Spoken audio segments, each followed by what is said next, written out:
I think it's still good morning. Good morning, everybody. Dr. Khazaie. I'm a prosthodontist. I've been working with Ali for past 18, 19 years. We started doing a zygoma cases together probably around 16, 17 years ago. And then we had lots of success and tons of headaches on top of it. And that video is right. Ali's neck on the thing, but as a restorative doctor, we are the one that cutting that rope. So they usually see the oral surgeon for a couple of times, but we are the one that dealing with all the headaches, everything and that.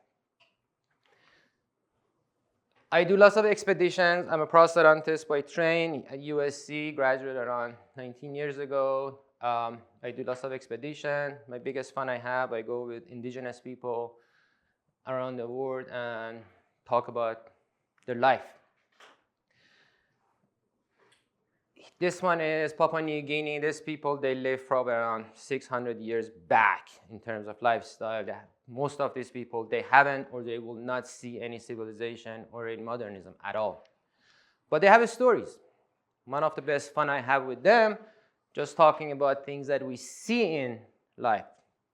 I was showing picture of snow, mountain, stuff like that they have never seen. So always I think everybody knows that everybody has their own story and they have their own problem. The problem is always subjective to what they have in their life. So what they have as a problem for us is nothing. And what we have as a problem for them is, it's not imaginable. They cannot even imagine what we have. So most of the pictures that you see, Ali showed it to you, but I go from the prosthetic point of view to see what we see in the office. Patients, they come to our office, some they know they have problem.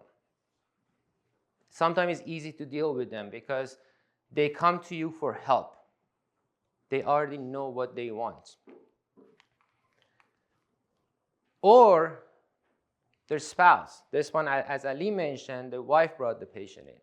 So the smell, the look, everything. So they ignore it, but the wife says, you know what, I'm tired of it. Just go fix it. So they know what they have. Or like this one. Some people, they don't know they have the problem. And that's the hardest thing as a restorative doctor, as a person that is starting the conversation to work with them. Patient of mine, 28 years old, beautiful lady, on lots of medications, rampant decay on every single tooth on the cervical area.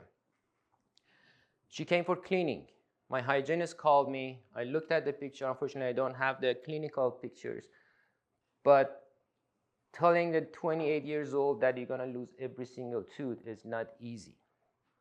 Traditional way, somebody would say, let's crown everything. But thinking I would do something better than the previous dentist, that's the mistake. We cannot ever, never be like a hero to say, oh my God, I can fix it, somebody else did a mistake. You don't know the story of the patient at all. But if you see this kind of cases, just go one step back, think about it. If you do something better, if the patient's situation resolved or not, if the patient medication, they cannot stop the medication. Dry mouth, you cannot save it. Same thing. This patient came for just cleaning, but much easier to talk to these patients. This one came to our office mentioning, oh, I cannot smile. I have a problem with my smile. Can you just put crown on these teeth? Obviously, we can. There is no posterior support. So whatever I put up here, it breaks in a week. So any promise I give to the patient, 6 months after that, down in the drain completely. Another one, patient was thinking, oh my God, my breath smells bad. What's the problem? So they didn't know. They love the crowns. This patient loved his crown. They're white, they're beautiful. I don't want to change them. Just fix my bad smell. Some people, they go to another doctor for as a patient. They talk to their GP. They package them, talk to them about their problem, that there is no restorative option, and they come to my office. Past 9 years, my practice is completely dedicated to implant. I'm not touching teeth, I'm not touching anything, just implant, extraction, denture. So these patients that somebody trained them, they know it's good. The people, they don't know they have the problem, they're hardest one to deal with them, to package them, make them ready, send them to Ali, and then going from there. And some people, they just, I don't know if they know, they don't know if they're ignoring. This is fungus. And the reason the tissue is like that is to respond to the fungus. That's Ali's patient.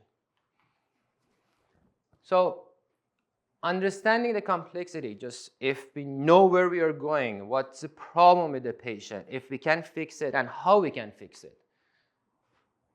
Most important, do we understand the patient, communicate with the patient, and then manage the expectation that I will go there. If the patient not understand their situation. So our job as a restorative doctor is just mostly working as a psychologist. Tell them what they have. Manage their expectations. That's the most important thing. I go to that one because there are times that they come with the worst situation in their mouth and they want to be the best in the world. At this moment, I'm treating a patient, 86, 87 years old lady. She came in with a fungus, all the problems. We almost finished. I gave the restoration, and then 2 weeks ago, she brought a picture of Marilyn Monroe. I'm not kidding. And she said, I want this smile. At the beginning, I joked. I was like, God couldn't do it for you. How come you want me to do it? And she started yelling and screaming and using all the bad words in my office, and she walked away. So I'm dealing with that now.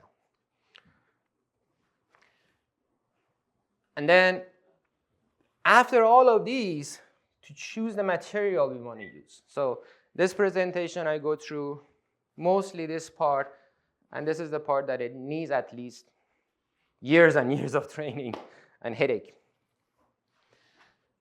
And coordination of treatment plan with the patient, with the surgeon, and everything in the team. Again, all these patients, and Ali mentioned, they have their own stories. So one of the hardest cases for me are cases that, like this, explaining everything to them, or patients that are the wife of the dentist. Unfortunately, I see lots of them because they think that they know everything, and making them happy is the hardest one. Because their husband or their wife or somebody, they're dentists, for years and years they're living together, they know all the terminology, and they want you to become more than God. And we are working with Ali with a couple of them right now. As Ali mentioned, there are cases that they are super happy with the restoration, but they come to you, oh my God, why these crowns keep breaking? What should I do with that? Yeah, the crowns are beautiful, but there's no teeth in the back. So the lower teeth are constantly hitting in here. The lower teeth, front teeth are not designed for chewing. So the way that they're hitting each other, they pop these crowns out, or like here. Or Kelly syndrome. The patient has been on the denture, having anterior teeth partial. You see the sign for that. Superior option anterior teeth, and the huge defect in here, and the posterior tuberosity starts coming down. So these are the cases to manage them. It just needs lots of communication with patient and lowering their expectation. You have to understand what they need, where we are going, how we can do that. Or like my patient, after everything is done, she wants to be Marilyn Monroe at age 86. So Ali mentioned, they all end up being like this, but to go to this area, it's a journey. So they see Ali and or oral surgeon a couple of times, but they literally get married to us. I don't have a good success on the real marriage, but I have 3,000 of these patients. Oh yeah. So again, going from here to here is a journey. But the moment they get there and then understand, when they make them understand the happiness that's seen in their face, like the reviews Ali read on that one, it's priceless. But going there is like any other marriage. First 2 years is a hell, but you pass that one, everything is beautiful. So talking about the material, this is Cotopaxi Mountain. As I mentioned, I'm training for high altitude, so I've been on lots of high altitude mountains in the world. That's Cotopaxi. It's one of the most beautiful mountains in the world. So traditional technique for, not a traditional, I would say original way to restore implant full arch cases, it was overdenture. Beautiful technique. Patient, they were very happy, especially for the maxillary area and the mandibular, that it was moving a lot, getting some retention with the bar. That was a very nice technique. The problem with that was restorative space. So you have the bar, you have the denture, you have the substructure inside the denture, fitting all together, making the acrylic super thin. Failure was very high on that. On top of it, every time patient takes the overdenture in and out, they're pushing food down around the implant. So for you guys have been in the practice for a long time, you see lots of failures around the implant on the overdenture cases. After overdenture, we start having PFM. So original PFM, when we were doing that around 20 years ago, we had to do on the sections. As a lab technician, Larry and FC, they know doing the metal bar on several implants, it's almost impossible doing cast technique because you have to cut it, solder it, still it won't fit. And then when you bake porcelain on top of it, it shrinks everything and it doesn't let anything to fit. So nowadays we have the technology of doing the titanium mill bar or even on the chrome cobalt, and then baking porcelain on top of it is much easier, but still it's not that easy and it's super expensive for the case like this. At that time, for the full arch, it was $100,000 for one arch. After that, we start having profile prostheses. What is profile prostheses? Basically is gold, titanium, chrome, cobalt, any bar that you can make and baking acrylic on top of it. Super successful treatment. When we're doing that, there are lots of cases that they last for a good time. The major problem was that with that was having acrylic having too solid a structure, implant against implant, implant against natural teeth, the acrylic starts wearing off. So the occlusion that you have at the day of delivery is completely different than in a year or two. So one of the major problems, I have some slides, I don't know if I have it in here or not, the front teeth, they start popping out. And then the new technology that we are using a lot, zirconia. Beautiful material, lots of room to play with it, solid, lasts longer. Major problem with that one is the sound. If you have two porcelain against each other, usually at the beginning they're getting crazy of the sound every time the teeth are touching each other. So what do we need for each of them? As I mentioned before, spacing, restorative space. So for the overdenture, we need lots of space. We need a space for this bar inside of this. There is a substructure inside this guy and the acrylic. So we have to have lots of room to play.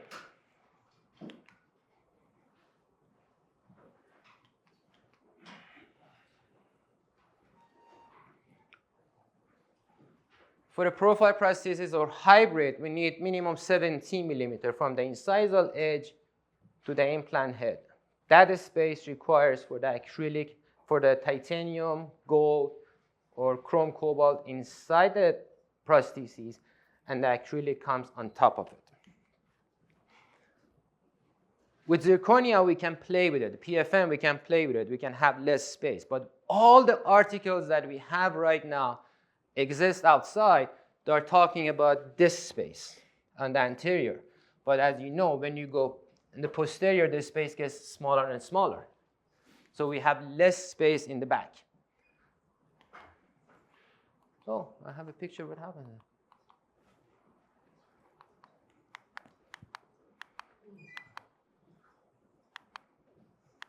I'm missing probably coming in the future, but the new technique that we are using, we are putting titanium in the posterior and then put the zirconia on top of it for the cases that we have less restorative space in the posterior area. So as you see in this case, we have a surgical stent, clear surgical stent, communicating with the surgeon. These are all tissue, and all the restorative space that we have is this much. So the best way to communicate with our surgeon, we just make this one, and the surgeon or us, we can do the measurement, put the exact area that we want to do the osteotomy, and send it to patient. That can be with a smile line or restorative space. What's the minimum required? Depends on the material we use. So if we use profile prosthesis, hybrid is 17.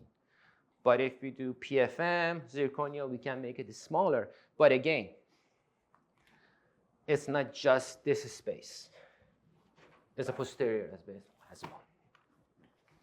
So going with the porcelain, PFM, or zirconia, we can go around 14. I usually go minimum 14. I don't go less than that. Try to do both. Both? Yeah. So this is another case that you see just putting a surgical stent. We don't have that much space in here.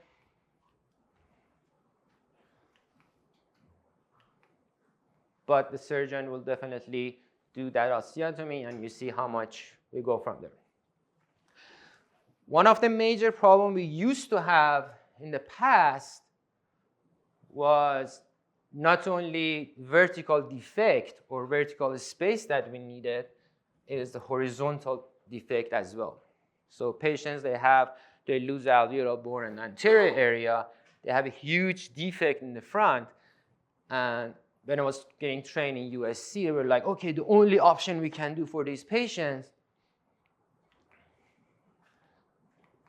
where is that? Come on. Here. The only option that we could do was with denture, making the flange. But lots of study came, and it shows that with just positioning the teeth anterior to the alveolar bone, we can create that lip support. We don't need to push the denture all the way up. So the way that the lip works, even with the denture, we can create it. So you see the difference between these two, but in reality, patients, they can train themselves, they can train the lip how to support that one.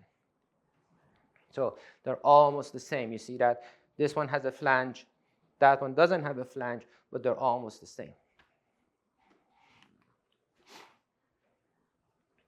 So implant supported fixed denture is the only option at this moment. So I'm not doing overdenture. I'm not doing anything with flange anymore. But slowly, I'm completely going away from acrylic on two solid prosthetics, like implant against implant or implant against natural teeth. The only time that I used a hybrid is if I use it for the lower, and the opposing is denture. So because it's moving, the denture on the top is kind of, it works like a suspension. So we don't have that much wear on acrylic. Oh, this is the picture I was going to show you. I lost it. So cases that on the posterior, I don't have that much space. I use the titanium in the back, and I cement the zirconia on top of it. And it works really well.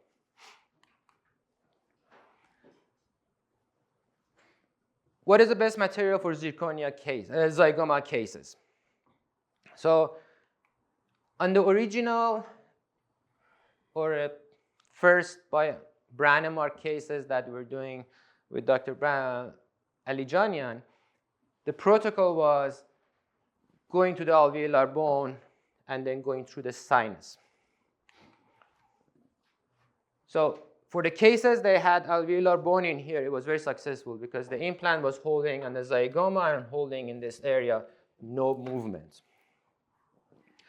But for cases that like this, that implant is just anchored to the zygoma, but there is no alveolar bone, the major problem is the movement of this implant. The bone in here is not cortical bone, it's not that dense. Long implant, it has a big fulcrum. So the movement is micron, but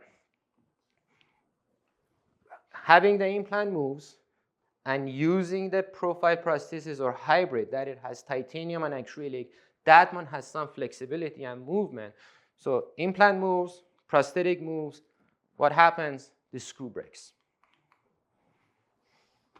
So in Bay Area, unfortunately or fortunately, I'm famous to remove all these small screws. I'm completely losing my eyesight now. So I don't know, every month my glasses are getting thicker and thicker because removing this are not easy, but I created my own tools to remove these guys, but I see them a lot, and that's because of the movement.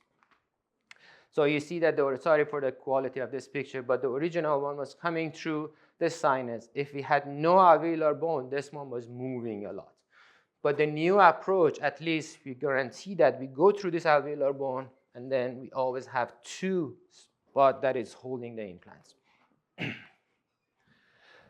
So for original cases of zygoma, again, I stopped using this guy because always we had, for the cases that they had no alveolar bone, the bone was always, the implant was moving, prosthetic was moving, screw was getting loose, or screw was breaking. So I switched to complete zirconia at a time before. The only reason was at least one of them doesn't move. So we make something solid in here. I got this picture from Dr. Alijanian. This is one of the prosthodontists in Lafayette that is using this technique. Basically, he's using zirconia against hybrid. The only reason they're using that because patients are complaining about the sound, two porcelain hitting each other. So as long as we let the patient know that this zirconia will eat up the denture, acrylic tooth on the bottom, you're fine. You have the option doing the metal surface that he didn't do it in here, but still you have some sound, but much less. But having zirconia against acrylic, I don't recommend it as long as the patient knows the bottom one has to be changed every couple of years is normal. So how do we communicate with the oral surgeon? When the patient accepts everything, how we do that? We always start from basic. What does it mean? That means we always start with the denture. I go with that one with the digital cases, but we have to know where the teeth, future teeth are sitting. If we go digital, if the patient has existing teeth or the denture, that's the best reference for us. If there is nothing, we always start from the basic. Denture, where the teeth goes, smile line, position of the teeth on the support, making the denture, smile, exaggerated the smile, lip relax. So these are the best fun I can do because we go with the age. Unfortunately, when we get age, the gravity is worse enemy for us. So the muscles start going down.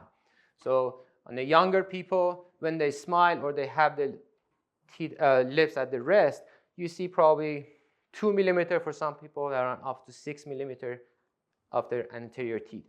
But when you get older, the muscles are coming down, they cover this area, and they show more lower teeth. So that's one of the signs for the older people, they usually show more lower teeth. So best fun for us, make them younger, make them a little bit longer teeth in the front. So from there, we make the denture. If we go analog digital workflow that I'm talking today about it, we always communicate with the surgeon analog. They have to have something in their hand to work with. If we make this one digital, but we transfer it to the doctor analog, that means this one goes to the doctor. Doctor, go back to that. Do you do anything to record the lip position here? Because at the end, you want to have that whatever amount of incisor part to be shown. The alveoplasty or the ridge reduction for the surgeon. Absolutely. So that's why it always starts from here. This is retracted lip. But when the lip goes down, on this one, we create the line for the doctor, for the surgeon, where how much osteotomy we need. So it can be for our restorative space, or when the teeth are, when the lip is down, how much they show when they smile. So again, it's a denture. So the alveolar reduction is not only 70 millimeter or whatever. Absolutely not. That's what Dr. Alijanian, they were talking about it. Exactly right. So the reduction, it goes based on the smile line and the restorative space. So what's your comfort zone with the smile line? Like you're like, okay, 2 millimeters more than the smile line, or anywhere I can hide it. Anywhere I can hide that junction between the tissue. so how much higher do you have to go to be like, okay, for sure, I'm going to be hiding underneath my smile line? So that goes with the denture. So when I put the denture or the previous prosthetic they have, I have the patient to smile, because when you usually sit in your chair, they go like this. So they go as much as they can. So that's my reference. Okay. So it's not the regular smile talking with me, just go as much as you can, push your lip up. So luckily when they get age, that goes lower. So with time, always time is our friend. So today we're talking about doing the digital technique from the start to the end. But again, our communication with the surgeon always is analog. What technique we go, it doesn't matter. That's how we communicate with the surgeon. So we send that one to the denture, and you see beautiful reduction from Dr. Alijanian. And here, based on their final restoration, we have 15 millimeter space. So the implants are placed. What are the techniques to convert our denture or whatever we have and giving patients teeth on the same day? This land is the most northern land to North Pole. And these are the most northern rocks that it exists to the North Pole. North Pole, you know, it's just ice. So last year we were here, hiking, skiing, and it was one of the most beautiful places on earth. So to the conversion, we have an indirect technique. That's the original way that I learned. That was pain in the butt. It was really hard. This is a tiger shark on the coast of Maldives. So the indirect technique, basically, surgeon place the implants. We take the impression, taking that to the lab, and in the lab, we make the prosthetic. The direct technique, the other way that we do it, before the digital, I have been doing that routinely, the surgeon places the implant. We have the denture ready, picking up the holes that were implants are placed, drilling the hole, picking up all the temporary cylinders, and Larry and FC can talk about it in here, and I do it all my cases before with that technique. It's just all dust. I have it between every single hair, my body, everything, just all this dust that it's just crazy. But it's a nice technique. The major problem was that with that one is we have several different materials. Even as much as we can try to have cold cure to heat cure and everything, but still we have lots of breakage.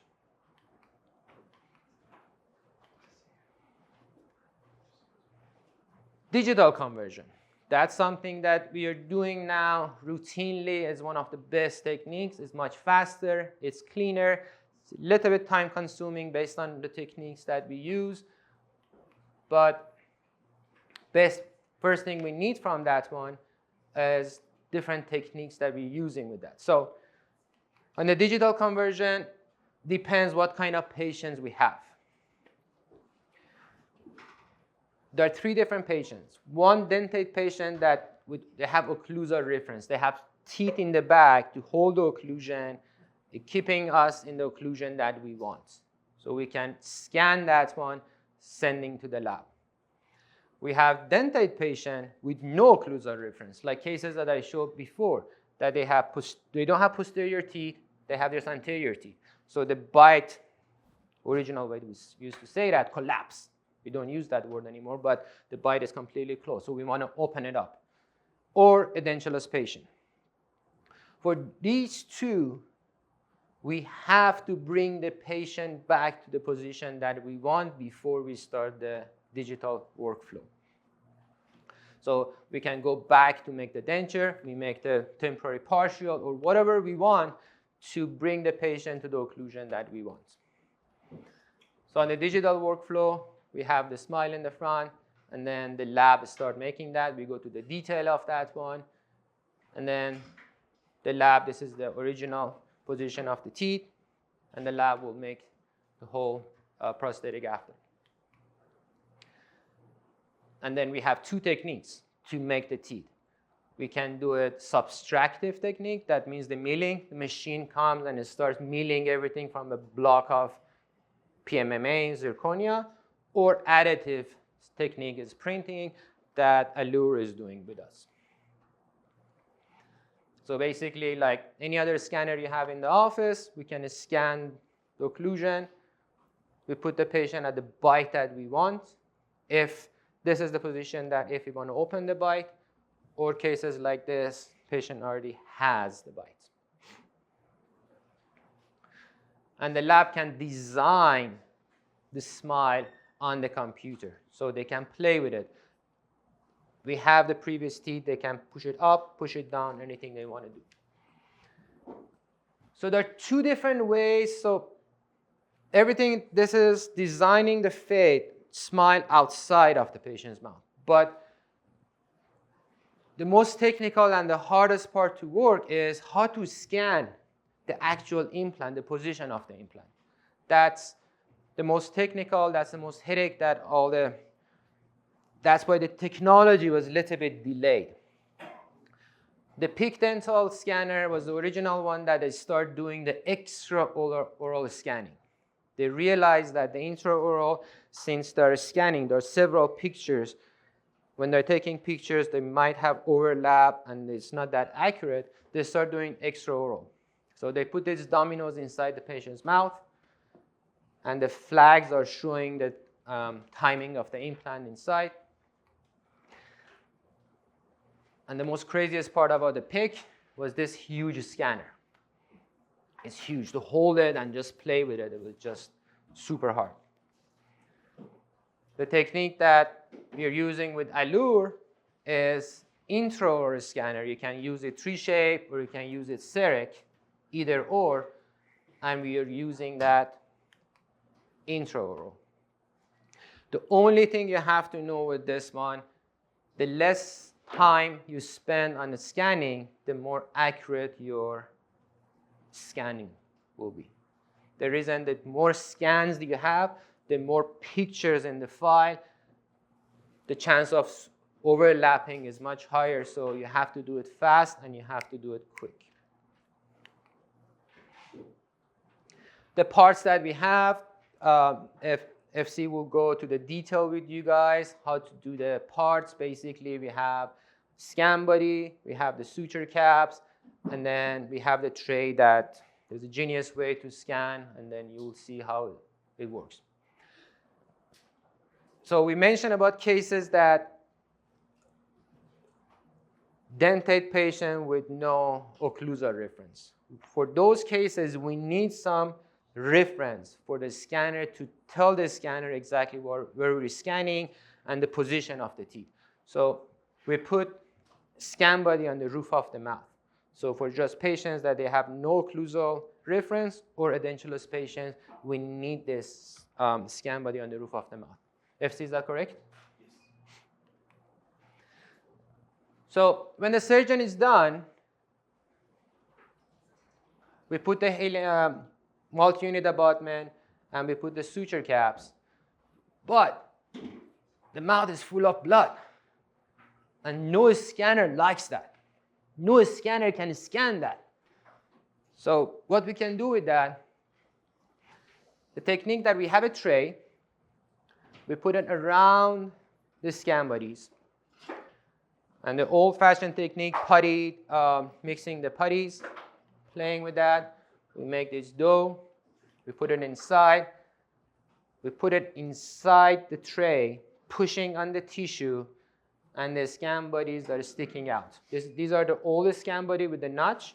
Now they're more dome shape, and it has some features for the scanner to see where the timing goes. And then we're clean. No more blood. Perfect. The scanner loves it. We just blah, blah, scan it. We take it out. We have a good impression of the final. Even we can use this one, put the analogs inside, and have the actual tray for the outside. Sorry, what does the one in the middle of the palette do exactly? So it's a reference for the computer to know the positioning to occlusion. So we can show that one with the when there is no occlusion, most of the time, yeah. So if we put the tray to open the occlusal, we just connect it to that one, and basically we are teaching the computer where the roof of the mouth is, where the position of the implant is. So we need a reference point, basically. So as much as the computers are very smart, but very dumb too. This is like a very mini implant, yes, just for good. You take it out, you just leave it, it heals by itself. Yeah. So basically this is during the surgery. We scan that one. This is the reverse. These are the analogs. These are the design that we have from the previous. The computer puts them together. They stitch them together. We have the whole mouth outside. And we print everything out. So this is one of the cases that Alijanian did. Very nice lady. Those are the teeth. Luckily, we had the occlusion in the back. So we did a facial scan, intraoral scan for the pre-op. The lab designed that one. I'll show you the video in here.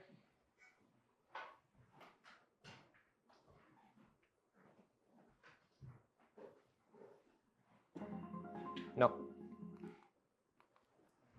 This. There you go. So that's the scan of the previous teeth. This is the flipper patient has in the front. We have the facial scan of the patient. The computers put everything together.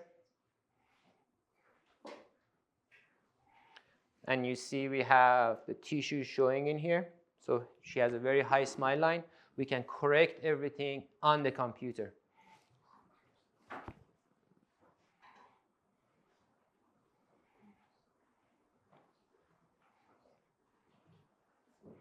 As you see, we're just pushing everything up.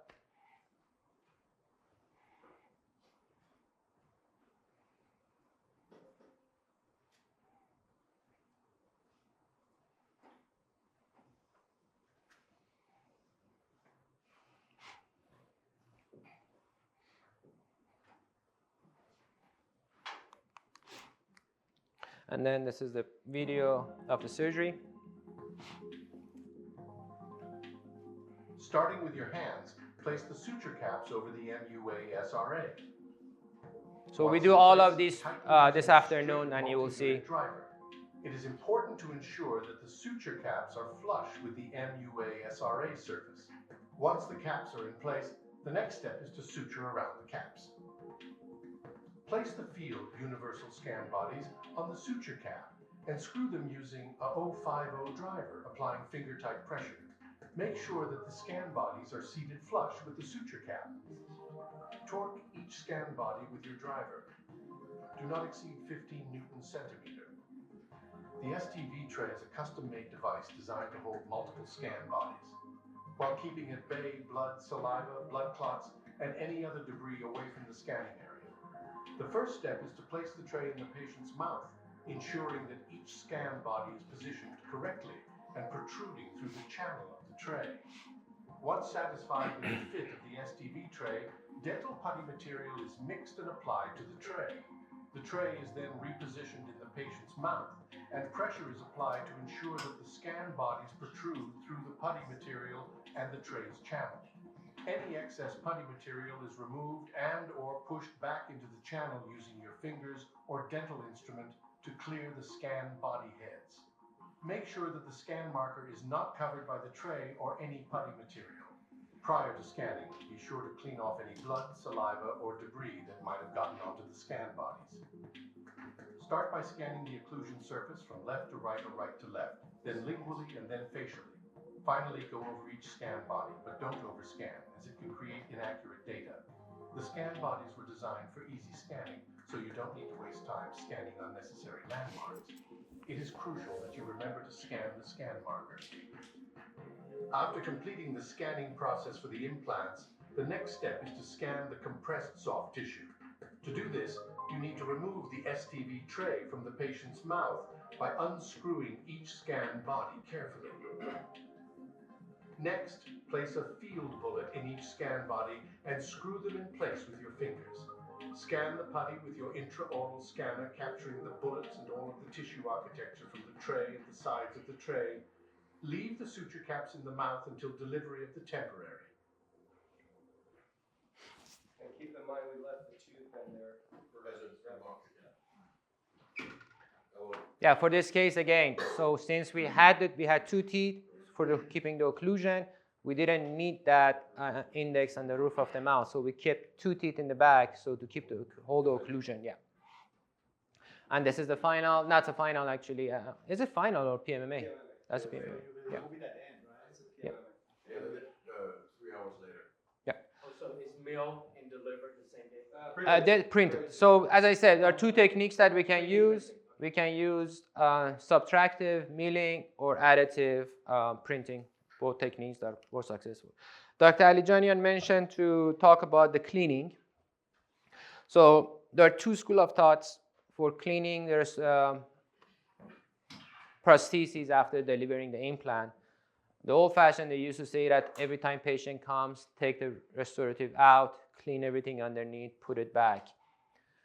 Study shows that there is no need, and on top of it, there's extra work for the doctor. So every time we take it out, most of my patients are coming for complication, screw breakage, because doctors, they have problem opening those screws later, time, I don't know exact reason, lack of knowledge, I have no idea, but they keep breaking the screws. So I train all my hygienists using the very narrow tip for the cavitron, going underneath and cleaning every single of these things. You're not touching the implant, you're touching the abutment, so you can literally touch it, scrape it, do whatever you want, and then there's nothing happening to that. Just make sure, keep cleaning, lingual and buccal, cleaning that. Depends on the hygiene, as all of you guys have the experience. There are some people that have very strong, I wouldn't say strong, it just, their saliva has lots of calcium inside. They have lots of calcium buildup. That's genetic. There is nothing we can do. It can be genetic, or it depends on the water that they're drinking. They have lots of buildup in the anterior area. And cases like Alijanian showed, if they don't do it, that calcium buildup definitely makes the implant fail. So make sure constantly that area gets cleaned. That's the routine process in my office. Every 4 to 6 months, all my patients, they come back to clean that.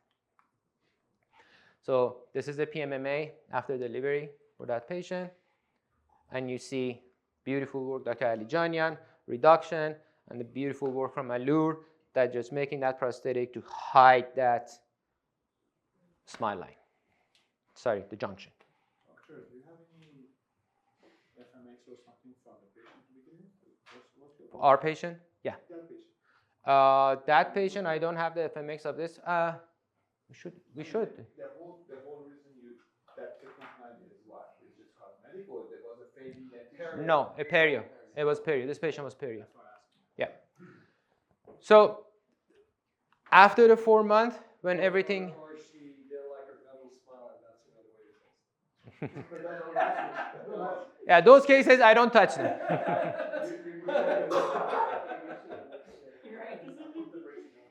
So when everything is healed after 3 to 4 months, after that, the exact same process.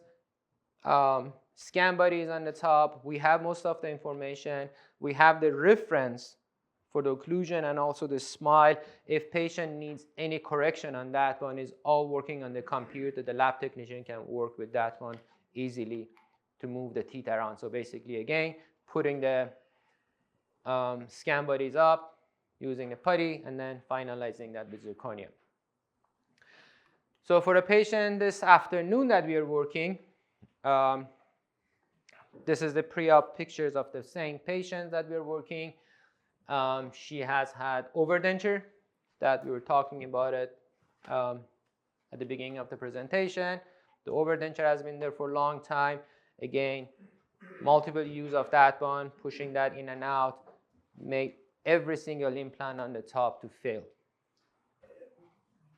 Second time you scan, why do you use putty? Because there's no bleeding anymore. Everything's healed. So why do you don't direct? Still because of the saliva. So saliva sitting on the like metal like this. So this is the chrome cobalt. It's shiny, but that titanium is kind of rough surface. But the saliva sits on the metal. The light goes through that, it reflects back. So it's more for technicality, just making that easy. Or you can use the spray. You can use the dust spray for the scanner for CEREC. I don't know if TrueShape has it or not. I don't know, but you can use that for sure. So again, that's the main problem with the overdenture. So this is our patient. Smile line is okay on the right-hand side. It's a little bit showing. So these are the pre-op pictures that we have, facial scan. This is a scan of the overdenture, lower jaw. Again, luckily we have the occlusion in the back, but for this patient, since we don't use the denture, we definitely place the index on the roof of the mouth because we don't have that one during the surgery. We don't have the denture in during the surgery. What we're going to do, FC, you want to tell what you said to knock this work up, this patient today? Yeah, Yeah, what you said you're going to put the denture in the scan. right. So I'll show you. You're going to talk about that? Yeah, he's going to take over after this. So basically, this is the previous one. And then from here, the lab can design the teeth. They can push at everything. They can put any kind of teeth. The library of the teeth on the computer is everything exists outside. All the teeth that with Ivoclar, Rivadent, everything, we have it on the computer. That's the future design. As you see, we pushed everything, they pushed everything on the right-hand side up.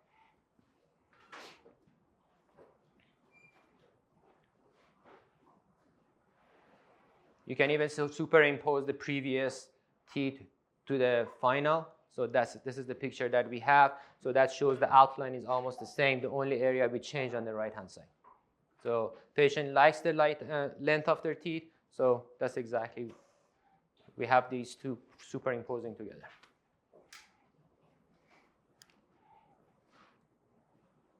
Okay, so this is our patient. I hand it over to FC and then we started. Thank you.